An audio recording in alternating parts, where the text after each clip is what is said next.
They told me not to come. My sister sent the text just 2 hours before the funeral. You weren't close to him anyway. Don't make this harder for Mom. They held my father's funeral without me. No phone call, no seat, not even my name in the program. While they were inside that church crying their staged tears and giving rehearsed eulogies, I was parked 2 blocks away, sitting in my uniform, staring at the same hymns they used to sing as a family. My mother had blocked my number. Caroline didn't even look at me when I tried to approach the day before. They made it clear I had no place there. Not as a daughter, not as a sister. But they forgot something. I may not have had a seat at their table, but I earned my place in another.so. As they finished the final prayer, 8 Marines marched down Broughton Street in full ceremonial dress. They stopped in front of the church. And then, in front of my entire family, in front of the entire town, General Thomas Bradley saluted and said, "General Sullivan, ma'am, we're here to honor your father and your command." The silence was louder than any applause, and suddenly the woman they had called a failure became the name the whole town stood still for. My name is Rebecca Sullivan. I served my country with everything I had. But nothing I ever did was enough. For my own family until the day I stopped asking for their approval. Before I share my story, I want to know you're here with me. Say listening in the comments or tell me where you're watching from. I love hearing how far my story can reach. Sometimes knowing someone's on the other side makes all the difference. Thank you. And now here's what really happened. Our house on Aberorn Street looked perfect from the outside. White brick walls, black shutters, a well-manicured lawn. It was the kind of southern home that people stop to admire. But perfection has a hollow sound when you knock on it. And inside, behind the curated gallery of family portraits and the polished silverware, was a silence that didn't come from peace. It came from omission. Growing up, I was the daughter who filled the background. Caroline was the light, the conversation, the one with ballet recitals and watercolor exhibits. I was the shadow with scraped knees and straight A's. I don't remember my parents ever asking how my day went. I don't remember their faces at any of my track meets. When I won first place in the Chatham County Championships, I rode the school bus home. No one waited for me. No one asked what that medal around my neck meant, but I remember vividly the dinner on my 17th birthday. Caroline had just returned from an art workshop in New York. She was animated, her hands flying in the air as she described a studio in Brooklyn and the aura of raw talent her teacher claimed she had. My mother leaned in asking about her color palette choices. My father nodded proudly, sipping his wine. No one mentioned my birthday. No one noticed I hadn't touched my food. The only sound was the clinking of forks on porcelain. After dinner, I wandered through the hallway lined with framed photographs. There she was. Caroline at 5 in a tutu. Caroline at 10 winning a Junior Arts Award. Caroline smiling with our parents in front of the Eiffel Tower. I was in a few photos, too blurred, eyes closed, out of frame. Eventually, I stopped looking for myself on the walls. I once tried to talk to my mother about joining the Marine Corps. I had researched everything. Entry requirements, physical training timelines. Her reaction was surgical in its precision. She didn't yell.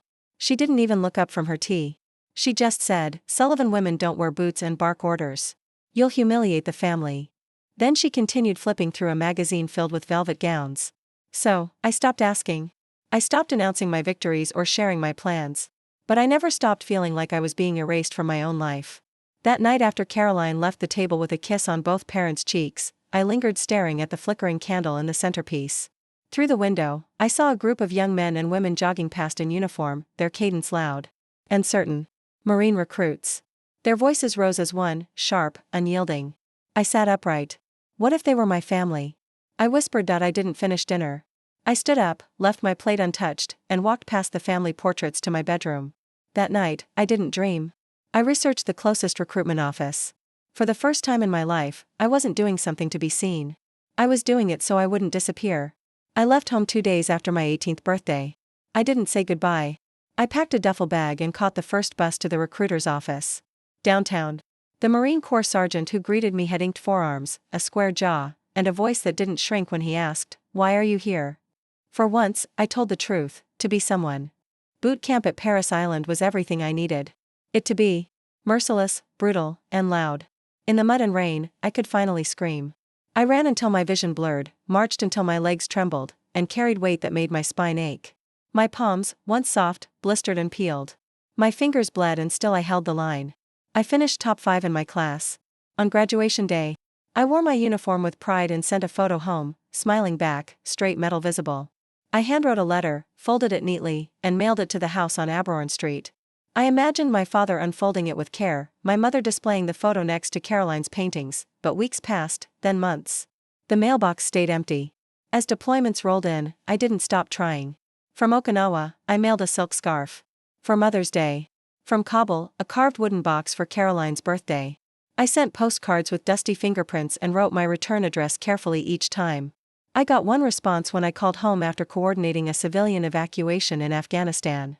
We had saved 37 lives, some of them children. I was proud. I dialed the number with trembling fingers. My mother picked up and before I could say anything, said, "Caroline's preparing for her gallery debut. Can you call back next week?" Click. That year, I was promoted to staff sergeant, then first lieutenant, then captain. I worked with teams under fire, navigated villages torn by war, and carried out rescue missions in the dead of night. I began collecting ribbons and commendations, each one representing decisions that cost me something I could never explain to my family. Still, I sent gifts. An antique watch from London, a handmade notebook from Seoul, a pressed flower in a sealed envelope. I even mailed a formal invitation when I was to be honored as a lieutenant colonel at Quantico. My mother sent a message. That week will be in Atlanta for Caroline's retrospective. That was the last time I reached out. The ceremony went on. I saluted, posed for pictures, shook hands with my commanding officers. Then I went back to my room, placed the photographs, ribbon, and citation into the wooden box I carried across deployments. I locked it. That night, I sat alone in my quarters, not angry, not bitter, just tired. Somewhere along the way, I had accepted that family wasn't something I was born into. It was something I'd have to build piece by piece in places where silence didn't masquerade as civility. The next morning, I put my uniform back on. Not for them, not for approval, but because I had already chosen who I was, and no one back on Aberorn Street could take that from me. I was back at my childhood dinner table trying to speak, but no sound came from my mouth. Caroline laughed across the table. My mother poured wine. I tried to stand, but my legs wouldn't move. When I woke up, my skin was damp, my breath short. Was I wrong to expose them? Was I wrong to speak, when silence had always been the currency of this family I didn't know anymore? But then something arrived. An email from a hidden address. The subject line was blank. Inside was a single PDF, a scanned bundle of financial records. At first glance, they seemed unrelated, but as I read, deeper connections formed. Caroline. And my mother had moved money, large sums, from family accounts to an international entity named Caroline Creative Trust. The transfer dates went back months before my father died. They hadn't just stolen from me. They had prepared to erase me completely. Now I had the proof. But what I chose to do with it, how far I was willing to go, that was a decision I had to face alone. And I knew the next move would define not only my legacy but the very shape of my peace. There came a point where silence no longer protected me. Where restraint stopped being strength and started to look like complicity. I had carried my truth in boxes, in folders, in locked drawers. Now it was time to speak. Emily and I met daily in the cramped back office of her firm. It smelled like dust and printer ink, and the walls were lined with military commendations and old case files. With us was Charles Yates, a former Marine and forensic accountant whose calm demeanor never cracked, even when tracing money trails that made my skin crawl. We laid it all out: my father's will, the banking records, the transactions traced to Caroline's so-called creative trust.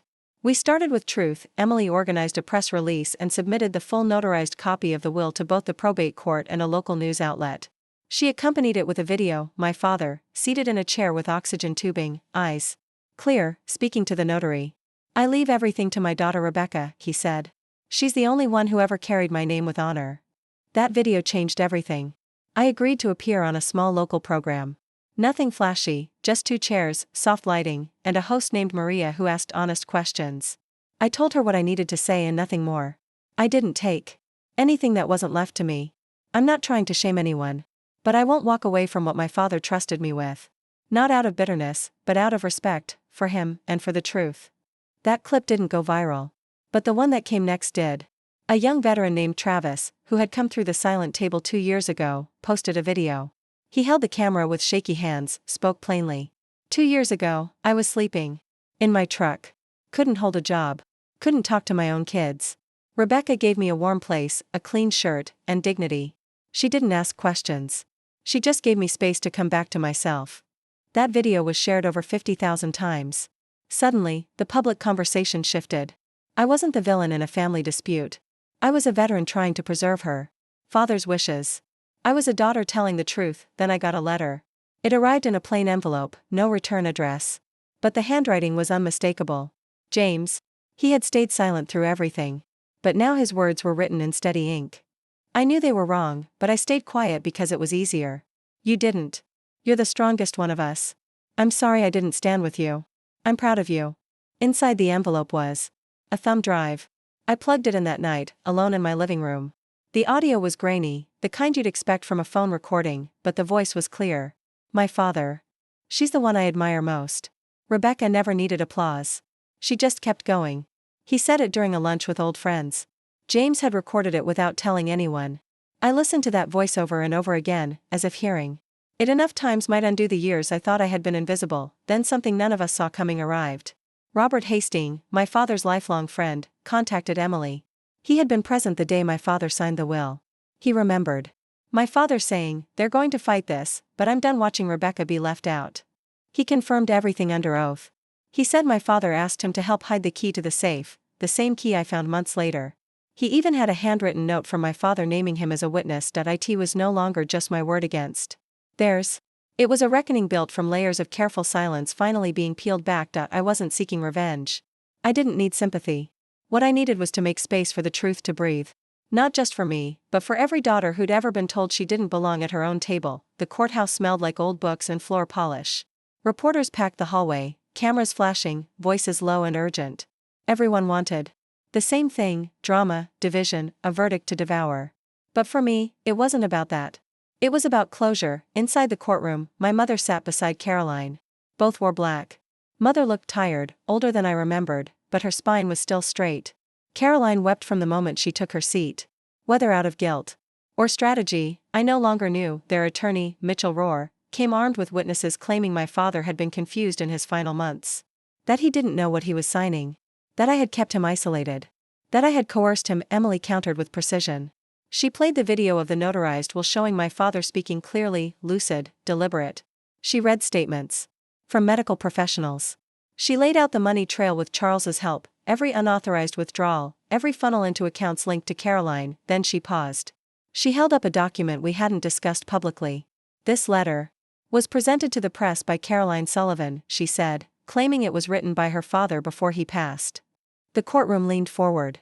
We had it tested, she continued. The handwriting isn't his. A hush settled. Rohr looked visibly rattled. The judge asked for confirmation.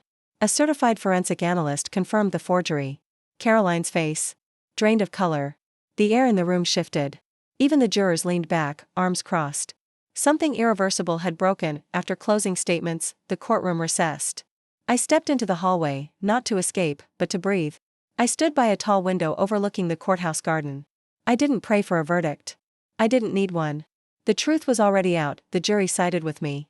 The will was upheld. The countersuit dismissed. Caroline and my mother were ordered to cease use of all funds tied to my name. The court didn't humiliate them. It simply told the truth. That was enough. Later that night, there was a knock at the door. It was them. My mother and Caroline stood on my porch on Abercorn Street. No cameras, no press, just them and the thick, uncomfortable weight of consequence. Caroline's mascara had smudged. Her hands trembled. She fell to her knees. "I'm sorry," she whispered.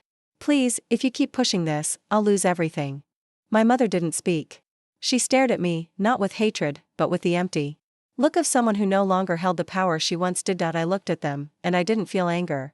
I felt clarity. "You chose this path," I said. "Now you live with it." Then I shut the door. Not with a slam. Not with fury. Just one simple final sound that echoed through the house. A quiet click that meant this chapter, this version of who I was to them, was over, and in that silence, I heard something else: a peace.